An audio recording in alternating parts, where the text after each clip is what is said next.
दोस्तों डॉक्यूमेंट्स में बहुत बार होता है ऐसा कि हाँ मदर नेम या फादर नेम या आपके नाम में कोई ना कोई छोटी छोटी मिस्टेक हो जाती है।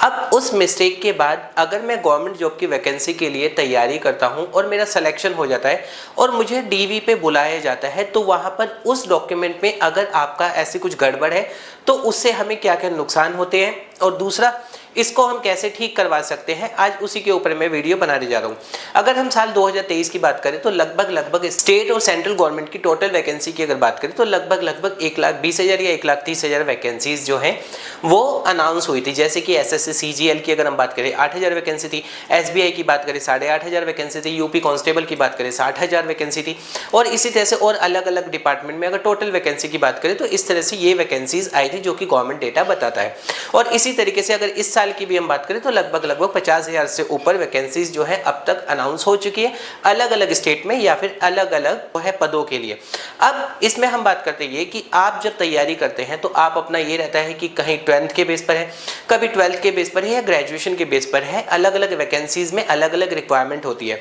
आप अपनी पूरी तैयारी करते हैं, पूरी मेहनत से एक पेपर निकाल लेते हैं और बाद में आपको प्रॉब्लम आती है कि आपका जो 10th की मार्कशीट था या फिर आपकी 12th की मार्कशीट है उन दोनों में जो नेम मिसमैच है, आपका मदर नेम हो सकता है, फादर नेम हो सकता है या फिर आपका नाम हो सकता है, हल्का सा स्पेस आ गया है, राम कुमार है, राम स्पेस कुमार है, इस तरह की छोटी छोटी मिस्टेक्स अगर है तो क्या वहाँ पर आपको डॉक्यूमेंट वेरिफिकेशन में प्रॉब्लम आएगी? तो अगर हम इसका सीधा आंसर बताएं तो हाँ बिल्कुल आएगी। आपके नेम में कभी भी कोई करेक्शन नहीं होनी चाहिए। डॉक्यूमेंट वेरिफिकेशन का अगर हम टाइम पर बात करें, आपका जो 10th की मार्कशीट होती है मोस्ट इंपॉर्टेंट होती है हमेशा आपकी डेट ऑफ बर्थ के लिए, आपके नाम के लिए, आपके फादर नेम के लिए। जब भी हम किसी भी वैकेंसी में जाते हैं 10th की मार्कशीट मोस्ट इंपॉर्टेंट होती है जो आपके 10th की मार्कशीट पर नाम है। लेट सपोज एक एग्जांपल लेते हैं, जैसे मैंने अभी एक बोला था कि राम कुमार है तो पिता का नाम कोई भी XYZ, एक एग्जांपल ले लेते हैं ओम प्रकाश है। तो अगर आपका 10th की मार्कशीट में राम कुमार बिना स्पेस के है और आपका जो फादर नेम है ओम प्रकाश, ओम स्पेस प्रकाश है और ये 12th की मार्कशीट में हो जाता है ये कि आपका तो हो जाता है वही राम कुमार और फादर नेम में स्पेस हट जाता है, ये भी आपको डॉक्यूमेंट वेरिफिकेशन के टाइम पर प्रॉब्लम कर सकता है। इसका सॉल्यूशन क्या है? सॉल्यूशन में हमेशा है कि 10th की मार्कशीट को जब भी आप अगर करते हैं 10th की मार्कशीट में अगर आपको लगता है कि 10th की मार्कशीट में आपके कोई मिस्टेक है जो कि नहीं होनी चाहिए, और हम क्या करते हैं 11th में जब हम फॉर्म फिलअप करते हैं तो 11th के टाइम पर हम उसको सही कर देते हैं। ऐसा आपको बिल्कुल भी नहीं करना चाहिए। आपको हमेशा कोशिश ये कीजिए जो 10th की मार्कशीट है उसी को करेक्ट करवाइए, क्योंकि 10th की जो मार्कशीट होती है सबसे ज़्यादा इंपॉर्टेंट ही उसको माना जाता है। आपकी डेट ऑफ बर्थ का प्रूफ सबसे बड़ा वही माना जाता है, इवन आपका नाम और आपके फादर नेम के लिए भी सबसे बड़ा प्रूफ वही माना जाता है। तो उसको आप बिल्कुल ठीक करवाइए, तब जाकर आपका ये रहता है कि हाँ आपके आगे जो डॉक्यूमेंट है उनमें सेम वही चलाइए कि 10th में जो है वही 12th में है, वही ग्रेजुएशन में है। अब एक ये है कि हाँ मेरा जो 10th की मार्कशीट थी उसमें कुछ गड़बड़ था, बाकी मैंने 12th में ठीक करवा लिया है और उसके बाद मैंने ग्रेजुएशन किया उसी में भी, जो 12th में है वही ग्रेजुएशन में, बट 10th में अलग है। वहां पर आपको डीवी में सबसे ज्यादा दिक्कत आती है। अब उसके लिए क्या है, आपको एक गैजेट नोटिफिकेशन डलवानी होती है। गैजेट नोटिफिकेशन के बाद एक अखबार में आप नोटिफिकेशन और डालते हैं कि अखबार में आप ऐड देते हैं कि हाँ मेरा ये नेम मिस्टेक था और उसके लिए ये जो थी पूरी की पूरी अपनी डिटेल लेके अखबार की वो कटिंग। अब डॉक्यूमेंट वेरिफिकेशन में आपको वो गैजेट नोटिफिकेशन प्लस अखबार की वो कटिंग, और गैजेट नोटिफिकेशन कौन देता है कि हाँ मिनिमम SDM तो होना ही चाहिए जो उस चीज को प्रूव करे कि ये आप ही है, तब तो वो उसको अप्रूवल माना जाता है। सबसे पहले तो ये 10th की मार्कशीट में अगर मैं करेक्शन करवाना चाहता हूँ तो मैं कब तक करवा सकता हूँ? तो 10th की मार्कशीट में पहला तो ये होता है कि करेक्शन का कोई उम्मीद नहीं रखिए। आप 5 साल के बाद तो बिल्कुल भी नहीं करवा सकते हैं। एक एग्जाम्पल लेते हैं, 2024 चल रहा है, अगर इस साल किसी ने 10th किया है तो वो 2024 के बाद 29 तक वो करेक्शन करवा सकता है। लेकिन उसमें भी क्या होता है, अगर आपने जब 10th का फॉर्म फिलअप किया था उसमें फॉर्म फिलअप करते हुए अगर वो मिस्टेक आपने ही की है तो उसको बहुत ही रेयर केस में ठीक किया जाता है। हाँ अगर वो जो मिस्टेक है वो बैकएंड से हुई है, किसी बोर्ड ऑफिस के जो ऑफिसर हैं उनके द्वारा हुई है, तो वो करेक्शन हो जाती है। उसके बाद भी ये है कि हाँ जब आप गैजेट नोटिफिकेशन दे देते हैं और उसके बाद पेपर की कटिंग दे देते हैं कि मेरा सही नाम ये है, मेरा मदर नेम ये था, मेरा फादर नेम ये था, उसको ठीक करा जाए, तो 5 साल के अंदर अंदर वो पॉसिबल हो जाता है। लेकिन अगर किसी के 5 साल से ऊपर हो चुके, लेट सपोज किसी ने 2016 में अपना 10th कर लिया था, अब अगर वो चाहते हैं 2024 में, यानी कि 8 साल देख लेते हैं कि अब वो चाहते हैं वो करेक्शन हो जाए, बिल्कुल भी नहीं हो सकती है। उस केस में आपको वो नोटिफिकेशन और एक एफिडेविट आपको रखना ही होता है, एफिडेविट, जिससे कि ये है डीवी के टाइम पर आप वहाँ पर वो शो कर सके। एक होता है ये कि हम कभी भी अगर हम बात करें जो आपकी मिस्टेक होती है 10th की मार्कशीट, 12th की मार्कशीट, आपका फिर ग्रेजुएशन की मार्कशीट, आधार कार्ड, उसके बाद आपका कास्ट सर्टिफिकेट, उसके बाद आपका पैन कार्ड। तो अगर हम ये भी है कि आप लोग कमेंट करते हैं, जैसे कि मैंने एक वीडियो डाली थी 1-2 साल पहले जिसपे लगभग 3.5 लाख से ऊपर व्यूज आ चुके हैं, जिसको डॉक्यूमेंट वेरिफिकेशन कैसे होता है मैंने ये बताया था।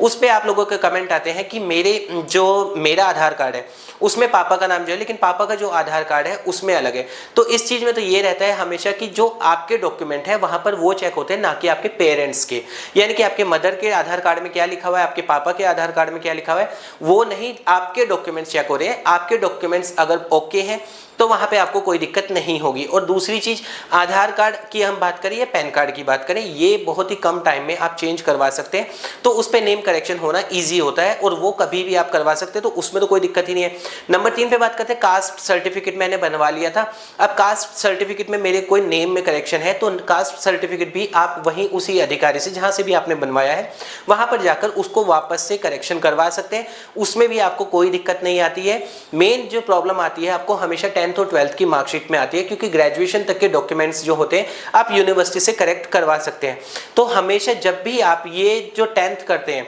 10th में हमेशा आप ये याद रखिए कि आपका नाम बिल्कुल सही होना चाहिए, और एक बार अगर आपको 10th की मार्कशीट मिल गई है तो वही सेम नाम आपके आगे 12th में या ग्रेजुएशन में होना चाहिए। और एक और अपडेट आपको दे देता हूं कि अभी अगर आप इस वीडियो को देख रहे हैं और आप 9th कर रहे हैं, 8th कर रहे हैं, 10th ही कर रहे हैं, तो अगर आपकी जो नेम होता है उसके साथ सरनेम नहीं है तो भी आपको एक और प्रॉब्लम हो जाती है कि अब आपको अगर out of India further study के लिए जाना हो तो सरनेम की वजह से भी आपको लोगों को प्रॉब्लम होती है। तो अब अगर आप कोई भी अपना जो डॉक्यूमेंट के लिए फॉर्म भरते हैं या फिर आप अपना 10th का जो है बेसिक हम बात करें तो 10th में हमेशा आपको ये करना चाहिए कि आपका नेम बिल्कुल करेक्ट हो, फादर नेम बिल्कुल करेक्ट हो, मदर नेम बिल्कुल करेक्ट हो, प्लस उन सभी के साथ आपका सरनेम भी वहां पर मेंशन होना चाहिए। एक एग्जांपल है कि हाँ, किसी का नाम अगर रितु है, रितु कुमारी अगर है तो वो ओके है। अगर आपको आउट ऑफ इंडिया का आगे का सोचना है, अगर सिर्फ रितु है तो 100% अब आगे जाकर आपको अगर फर्दर स्टडी के लिए आप किसी भी कंट्री के लिए अप्लाई करते हैं तो वहां पर भी आपको दिक्कत आने लगी। अब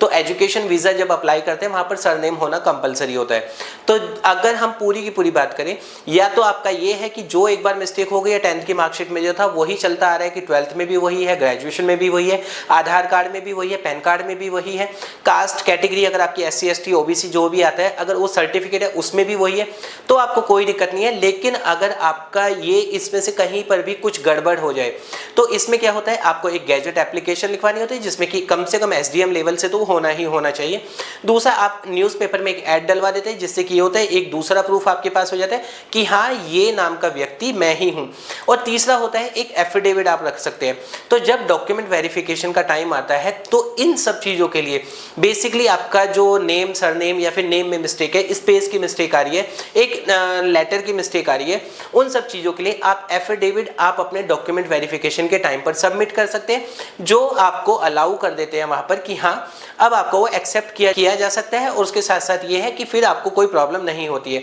बट अगर आप टाइम रहते इन चीज़ों पर ध्यान दे लेंगे और कोशिश करिए कि जब भी आप किसी को बताएं तो उसको बताएं कि 10th से ही हमारा सब कुछ शुरू हो जाता है, तो 10th से लेके हम कभी भी कोई मिस्टेक ना करें अपने किसी भी नेम में, फादर नेम में और या फिर मदर नेम में, जिससे कि आपका जो फ्यूचर में आप गवर्नमेंट जॉब की तैयारी करते हैं, गवर्नमेंट जॉब की तैयारी अपने आप में एक डिफिकल्ट है कि वैकेंसी निकलती है। SSC CGL की अगर हम बात करें, लास्ट ईयर 8000 वैकेंसी निकली थी, लेकिन अगर उसकी एप्लीकेशन की बात करें तो 10 लाख से ऊपर एप्लीकेशन गई होंगी। तो वहां पर ऑलरेडी आप एक कंपटीशन में पहले से ही है, और वहां पर जब आपको पता लगता है कि आपने अपना एंट्रेंस एग्जाम भी क्लियर कर लिया है, आपने इंटरव्यू भी क्लियर कर लिया है, लेकिन DV के टाइम पर अगर आपको इन छोटी छोटी चीज़ों की वजह से निकाला जाएगा तो आप लोगों को बहुत दुख होता है और वो डिसअपॉइंटेड होता है बहुत ज़्यादा। तो कभी भी आप अगर कोई फॉर्म भी भरते हैं उससे पहले ही अपने डॉक्यूमेंट हमेशा ओके रखिए कि आपकी सारी की सारी जो भी आपके जो नेम है, आपकी बेसिक डिटेल है, एजुकेशनल डिटेल्स है, वो परफेक्ट होनी चाहिए, जिससे कि लास्ट में आपको ऐसा जो है सामना ना करना पड़े उस तरह की चीज़ों का।